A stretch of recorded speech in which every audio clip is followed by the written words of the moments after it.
Okay, I can actually sort of talk a little bit louder now. Yeah, it's actually just after 6 o'clock in the morning. I had to take a shot of this just because, I mean, come on, look how gorgeous this is. This is great. The water is like glass out there. You know? This is exactly like, this is one of those things where you have to be here in person to see for yourself. Because words cannot do this justice. This is just great. So, in spite of how pretty good yesterday was, I actually am a little bit sad. And that really has to do with, my low for the day. And I'll talk about my low, in a minute. But my high was, I got to pretty much spend the day with my dad. It was great. And my act of kindness was yesterday I raked the shore again. Basically, if you see any like green spots or whatever, you gotta actually, it was really easy to do yesterday. Because it's been so incredibly hot and dry that, any plants that would grow are, kind of dead. And, any plants that, died or wilted, hey, you can use for that firewood over there. Make a fire for 4th of July next weekend. Yeah, 4th of July is a week from today, actually. So, actually, okay, you're about to see just how incredibly calm the water is. I don't know if you can tell. You can legit see the bottom of the lake. Oh, ducks just swam by. The cute little ducks. But yeah, look at that. You can actually see the bottom of the lake from here. I don't know if you can. I don't know if the phone can really do it justice, but yeah, there's a whole bunch of seaweed right there. I remember when I used to fear you. I do not fear you anymore, and I have video evidence to prove that. Right. So another act of kindness I did was literally before I started doing this video. I actually watered some flowers for my mom. Yeah, my mom actually has I don't know if you can tell, but way over there, she has like a couple ferns hanging and some flowers out back, and I watered them. So it was very nice. And man, this looks seriously. I can see like the background behind me, and it looks amazing. Holy cow! I almost want to, I'll walk around a little bit. You gotta experience nature, and it's all quiet and in essence or whatever. Anyway, good morning. Happy Sunday, everyone. And, here's some more ducks. Hold on.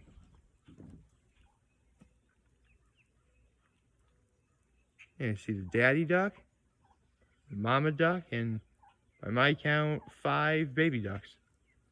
They're kind of like scattered all over the place, but yeah, I count 5 baby ducks. See, this is actually really nice. This is like nature at its core. It actually alleviates some of why I'm feeling so kind of depressed. And keep in mind, it doesn't concern, well, maybe it can concern some people. I don't really know if it does. But, okay, so I've told this story several times, but it does bear repeating because it really does show how much I as a person have grown over my life. And that is from the time I was really little. Oh look, here are more ducks. Let's just make this a duck video.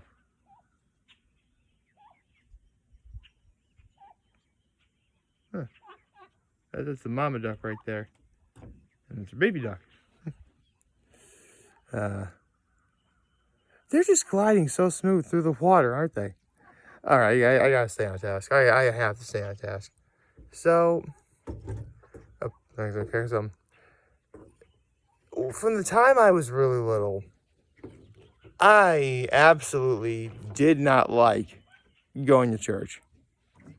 I didn't. I said this before, but it really does bear repeating. when I was little, I always thought church was just so incredibly boring. You know, you had to be quiet the entire time, except when you got up to sing, which kind of defeats the purpose of being quiet all the time, which really infuriated me. It's actually one of the main reasons why I usually don't sing in church. You know, I could just be having like the perfect weekend overall planned, and we gotta go to church, and therefore the weekend's ruined. I am not kidding when I say and not to mention, because my family went to church in Corning practically all the time, I saw no one I knew. My parents saw people that they knew, but you know, that's their generation. There's no one in my peer group who I see that's there. You know, that makes things even more frustrating. It makes me wonder, you know, everyone else I know is having fun not going to church, and here I am stuck inside church, you know? It wasn't until, and it's funny, like, even when I went to Trinity Pauling and Gettysburg College, I told myself, yeah, I'm never going to have to go to church ever again. And then Trinity Pauling has Sunday chapel, and what do you know, they have services on campus at Gettysburg College. I was stuck. And Gettysburg College is worse because I told them I can sing, and boom, they had me be in choir.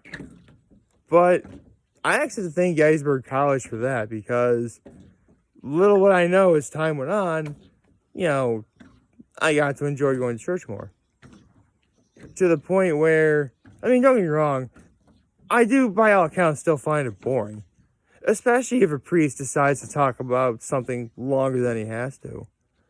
But every now and again, you'll find a priest who, for the most part, can consistently keep it pretty relatively simple, keep it to the point, and, you know, and overall, if you get to know the person, they're priests, they're very nice to talk to and stuff. Well, they're priests, technically they're supposed to be nice people.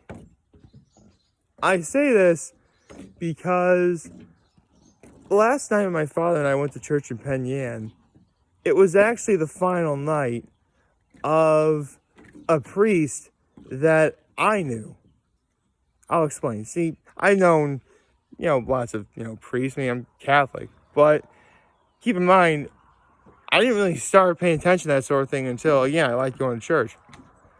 And 3 years ago, yesterday, it was when there was a new priest in Penn Yan. And I forget what my parents were doing, but I myself was in Penn Yan, and I went to church. And in comes this new priest.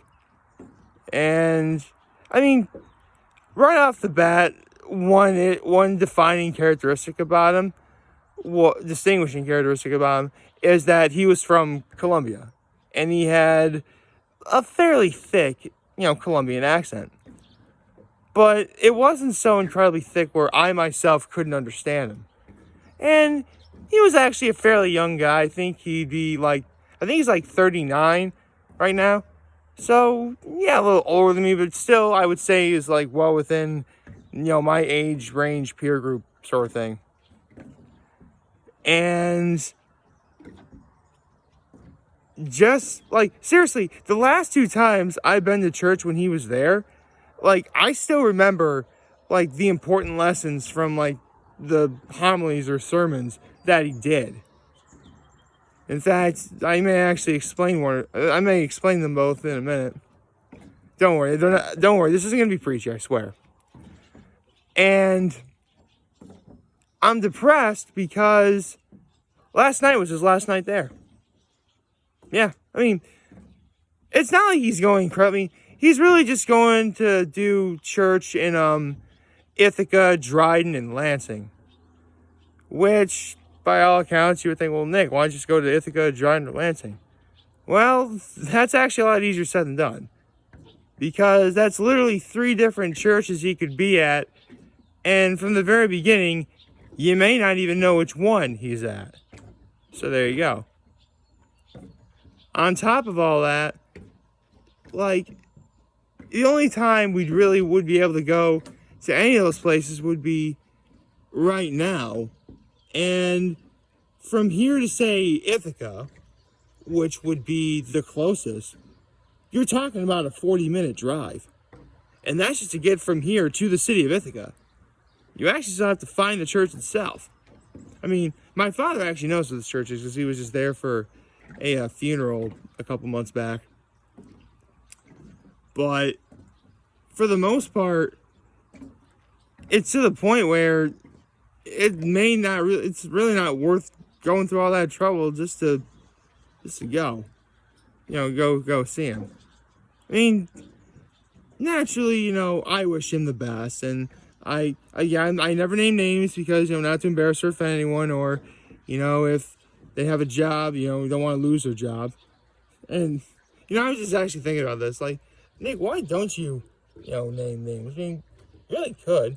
I mean, yeah, I could, but you have to remember, there are those out there who are so incredibly thin-skinned, where even if you're doing nothing but saying positive things about them, they could still feel uncomfortable, or it could really hurt their reputation or something. It's silly by all accounts, to be sure, but it's the truth. That stuff really does happen. So I try not to accidentally, do that stuff. Anyway, it's just so sad for me because, like, actually, if you're a Doctor Who fan, you're probably going to get this reference. I'm not a Doctor Who fan, but I know some people who are, and I watch some people who are. You never forget your first new guy. And this particular priest, who just had his final night in Penyan last night, like, he was the first new guy that I saw. That's not, I shouldn't say that's not entirely true. I mean, yeah, throughout my life before this particular priest, there are several priests who, came in and out of, my life. Absolutely. But you have to remember, I didn't like going to church back then. This is at a time when now I do like going to church, and then comes this new young guy, and he's great. In fact, to this very day, I'm going to remember the 2 final sermons I ever heard him do. And they're actually pretty straightforward. Don't worry, I'm just going to, I'll just keep this part short. The first sermon he talked about was comparing, a mustard seed. And actually, this lesson can be applied anywhere. See, for those of you who don't know, a mustard seed is really small. Like, really, really small. Like, it's probably the smallest seed in the world. And it can grow into a pretty big tree. Anywhere between 6 to 20, but in the right conditions, almost 30 feet in height. Yeah, I actually did a little research before doing this video, didn't I? And it was basically comparing, because, as a Catholic, you believe that, when you die, you go to heaven. And heaven is supposed to be this big, gigantic, happy place, let's say. The mustard seed is supposed to represent the fact that you don't need a lot to go into something really, really big and grand. Just be you. Just be yourself.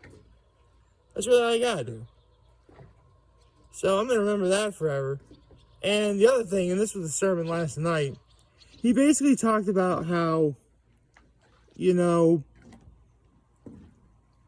life, if just given the right chance, you can actually, or giving yourself a chance at all, you can actually make something of yourself. You can actually, create stuff more. You can actually do stuff. Basically, the sermon last night talked about how in one story, there was a woman who couldn't give birth due to hemorrhaging or something. And the other story was about a little girl that was, brought back to life.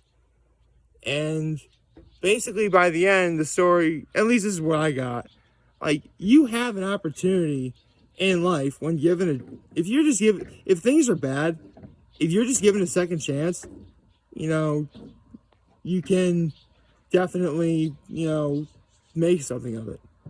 But you actually have to go for it now. So, to the priest in question, thank you for these great. Oh, actually, the first year I missed the vast majority of because of. I've told the story before, but this is back when I had to get myself some help. So that entire first summer he was here, I missed. So that makes things even more sad for me. But I'll never forget, the impact that he had. He'd always start the mass with "Good evening, my family," and then we would say, "Good evening, Father," and then he would take the time to ask, "How are you today?" I'm like, you never hear a priest do that anymore. He was legitimately asking how we felt at that moment in time. You never see that anymore. He legit cared about how we felt. And he'd always end his sermon with a "Glory be." He would usually end the mass with a "Hail Mary." And I'm gonna take some of that stuff that I learned from him and apply it to when I go to church from now on. And in the end, this priest did exactly what his job was supposed to do. Don't misunderstand me. I know priests sort of get a bad rap for some not appropriate stuff I should say on camera. But, in my life, no priest has ever done any wrong, at least that I've seen. And here's hoping that streak, continues. I think I picked a pretty, considering how peaceful it is outside and just how I feel overall. Actually, talking about this made me feel a lot better. A lot better. And yeah, the environment around me right now had plenty to do with it, the sounds of nature and everything. But I actually picked a pretty good morning to do this video. And I didn't even really mean to do this video. I thought I heard him say, I thought I heard this priest say he was going to leave. But I really didn't think it would be this soon. So, to the priest in question, thank you for a great 3 years. I'll certainly never forget you, and may your endeavors in Ithaca, Dryden, and Lansing, all in the state of New York, by the way, may your endeavors in those 3 cities, may they be very successful for you. And, actually, the sun is a little bit bright, but it's actually not so bad right now. Man, look how, seriously, it's like glass out there. This is awesome. Anyway, if you're wondering why I'm up so early, because I'm a beast. Anyway, like, favorite, hit the subscribe button, follow me on social platforms, on YouTube. I am very humble in this video for all of you guys who are watching. Enjoy for today. Hopefully you have a wonderful, wonderful Sunday. And remember, if you guys want to talk, the channel is going to be here to listen here. And always have your back. Take care and make good choices. See ya.